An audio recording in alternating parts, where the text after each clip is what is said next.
മാറ്റിൻ്റെ പുതിയൊരു എപ്പിസോഡിലേക്ക് എല്ലാവർക്കും സ്വാഗതം. അങ്ങനെ നമ്മൾ ആദർശാണെങ്കിൽ തന്ത്രപൂർവ്വമാണെങ്കിൽ ജ്വല്ലറിയിൽ കയറി പറ്റുന്നുണ്ട് കേട്ടോ. അങ്ങനെ നമ്മൾ ആദർശിനെ കണ്ടിട്ടുണ്ടെന്നും ആർക്കും മനസ്സിലാവുന്നതൊന്നുമില്ല. ആദർശാണെങ്കിൽ പഞ്ചാബിയുടെ വേഷമൊക്കെ കെട്ടിയിട്ടാണ് അവിടെ പോയത്. പക്ഷേ നമ്മൾ ആദർശനൊന്നും ആർക്കും മനസ്സിലായിട്ടൊന്നുമില്ല. ആ സമയത്ത് ആദർശിൻ്റെ കൂടെ ആണെങ്കിൽ കിരണും കല്യാണിയൊക്കെ ഉണ്ട്. അങ്ങനെ അവർ മൂന്നരും കൂടെ ചേർന്ന് എന്തായാലും ജ്വല്ലറി കുറച്ച് നല്ലതുപോലെ മനസ്സിലാക്കാൻ വേണ്ടിയൊക്കെ അവർ തീരുമാനിക്കുന്നുണ്ട് കേട്ടോ. ആ സമയത്താണെങ്കിൽ നമ്മൾ ആദർശനാണെങ്കിൽ ജ്വല്ലറിയിലെ എല്ലാവരെയും കുറിച്ചൊക്കെ ആണെങ്കിൽ ഡേവിഡിൽ നിന്ന് മനസ്സിലാക്കുകയൊക്കെ ചെയ്യുന്നുണ്ട്. അതുപോലെ തന്നെ ജ്വല്ലറിയിൽ ഇനിയും ഒരാളുണ്ട്. അപ്പം ആ ഒരാളെ കണ്ട് എഗ്രിമെൻ്റൊക്കെ സൈൻ ചെയ്യാനൊക്കെ ആണെങ്കിൽ ഡേവിഡ് പറഞ്ഞിട്ടുണ്ടായിരുന്നല്ലോ. അപ്പം ഇതിൻ്റെ പിറകിൽ എന്തായാലും വലിയൊരു ആളും കൂടെ ഉണ്ടെന്നുള്ള കാര്യം നമ്മൾ ആദർശമാണെങ്കിൽ എന്തായാലും ഡേവിഡിൽ നിന്ന് മനസ്സിലാക്കുന്നുണ്ട്. അങ്ങനെ ആദർശമാണെങ്കിൽ ആ മറിഞ്ഞിരിക്കുന്ന ആളെ ഒന്ന് എത്രയും പെട്ടെന്ന് കാണാൻ വേണ്ടിയൊക്കെയുള്ള തീരുമാനമൊക്കെ ആദർശം എടുക്കുന്നുണ്ട് കേട്ടോ. എന്നിട്ടാണെങ്കിൽ ഡേവിഡിൻ്റെ അടുത്ത് പറയുന്നുണ്ട്, എന്നാലും നിങ്ങളെ സാറുമായിട്ട് എത്രയും പെട്ടെന്ന് നമുക്ക് മീറ്റിങ്ങിലൊക്കെ സൈൻ ചെയ്യണമെന്നൊക്കെ പറയുന്നുണ്ട് കേട്ടോ. അതിനുശേഷം നമ്മൾ ആദർശമാണെങ്കിൽ നന്ദുവിൻ്റെ അടുത്താണെങ്കിൽ ഇവിടുന്ന് പോകുന്ന കോളും കാര്യങ്ങളും എല്ലാം എത്രയും ആർക്കൊക്കെയാണ് കോള് പോകുന്നതെന്നൊക്കെ എല്ലാം കണ്ടുപിടിക്കാനൊക്കെ ഉള്ള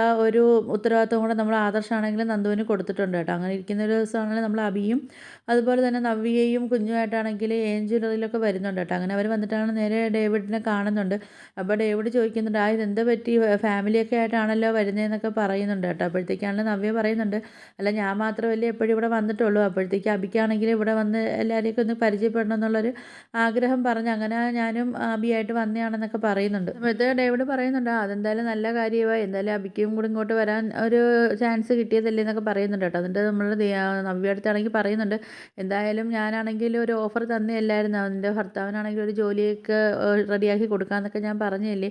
അപ്പോൾ എന്തായാലും നമുക്ക് അതിനെക്കുറിച്ചൊക്കെ സംസാരിക്കണമല്ലോ. അപ്പോൾ നിങ്ങൾ വന്നത് എന്തായാലും നന്നായി എന്നൊക്കെ പറയുന്നുണ്ട് കേട്ടോ. അങ്ങനെയാണെങ്കിൽ നമ്മൾ അബിയെടുത്തും നവ്യടുത്തൊക്കെ ആണെങ്കിൽ അവിടെ ഇരിക്കാനൊക്കെ പറഞ്ഞിട്ടാണെങ്കിൽ ഡേവിഡാണെങ്കിൽ ഇങ്ങനെ പറയുന്നുണ്ട് നവ്യടുത്ത്, എന്തായാലും നീ ആണെങ്കിൽ ചെയ്തൊരു നല്ലൊരു കാര്യമാണ്, നീ നല്ല രീതിയിൽ തന്നെ അഭിനയിക്കുകയും കാര്യങ്ങളൊക്കെ ചെയ്തിട്ടുണ്ട്, അതുകൊണ്ട് നമുക്ക് ജ്വല്ലറി എത്രയും നമുക്ക് പരാജയപ്പെടുത്താൻ പറ്റിയെന്നൊക്കെ പറയുന്നുണ്ട് കേട്ടോ. അപ്പോൾ എന്തായാലും അവിടുത്തെ ഒരാൾ തന്നെ മൂർത്തീസ് ജ്വല്ലറിക്കെതിരെ ആണെങ്കിൽ അഭിനയിക്കുകയും വയ്ക്കുകയൊക്കെ ചെയ്യുമ്പോഴത്തേക്കാണെങ്കിൽ തകർച്ചയുടെ അങ്ങേയറ്റം ആയിരിക്കുമല്ലോ എന്നൊക്കെ പറയുന്നുണ്ട് കേട്ടോ. അപ്പോഴത്തേക്കും നമുക്ക് ചിന്തിക്കാവുന്നതിലും അപ്പുറമാണല്ലോ എന്നൊക്കെ ആണെങ്കിൽ പറയുന്നുണ്ട് കേട്ടോ ഡേവിഡ്. അപ്പോഴത്തേക്കും നവ്യടുത്ത് പറയുന്നുണ്ട്, എന്തായാലും എല്ലാത്തിനും ഒരുപാട് നന്ദിയും കാര്യങ്ങളും ഉണ്ടെന്നൊക്കെ പറയുന്നുണ്ട് നവ്യടുത്തുള്ള പാരിതോഷികമാണ് നിങ്ങൾക്ക് തന്നെന്നൊക്കെ പറയുന്നുണ്ട് കേട്ടോ. അപ്പോഴത്തേക്ക് പറയുന്നുണ്ട്, ഇനി എന്തെങ്കിലും ആവശ്യങ്ങൾ വരുമ്പോഴത്തേക്കും ഞങ്ങൾ എന്തായാലും വിളിക്കും, ആ സമയത്ത് വരണമെന്നൊക്കെ പറയുന്ന സമയത്താണെങ്കിൽ നവ്യാണെങ്കിൽ തലയാട്ടിയൊക്കെ ചെയ്യുന്നുണ്ട് കേട്ടോ. എന്നിട്ടാണെങ്കിൽ നമ്മൾ നവ്യയും അബിയൊക്കെ ആണെങ്കിൽ അവിടെ നിന്നാണെങ്കിൽ ജ്വല്ലറിയിൽ നിന്നാണെങ്കിൽ പോകുന്നുണ്ട് കേട്ടോ. അങ്ങനെ നേരെ അവർ പോയിട്ടാണെങ്കിൽ അവരൊരു റെസ്റ്റോറൻറ്റിലൊക്കെ അവർ ചായ കുടിക്കാൻ വേണ്ടിയൊക്കെ കയറുന്ന സമയത്താണെങ്കിൽ അവിടെ വെച്ചിട്ടാണെങ്കിൽ അവർ നമ്മൾ ആദർശിനെയും നയനയും കേട്ടോ. ആ സമയത്താണെങ്കിൽ നമ്മൾ നയനയുടെ കൂടെയുള്ള ആ പഞ്ചാബിക്കാരനെ ആരാണെന്നുള്ളതൊന്നും അവർക്ക് മനസ്സിലാവുന്നില്ല കേട്ടോ. അപ്പോൾ അത് ആദർശമാണെന്നുള്ള കാര്യമൊന്നും അവർക്ക് മനസ്സിലാവുന്നില്ല. ആ സമയത്താണെങ്കിലും നമ്മൾ അബി പറയുന്നുണ്ട്, നിൻ്റെ അനിയത്തിയാണെങ്കിൽ ഇപ്പോൾ വീട്ടിൽ നിന്ന് പോയിട്ടാണെങ്കിൽ ഇപ്പോൾ പഞ്ചാബിക്കാരൻ്റെ കൂടാണോ കറക്കമെന്നൊക്കെ ചോദിക്കുന്നുണ്ട് കേട്ടോ.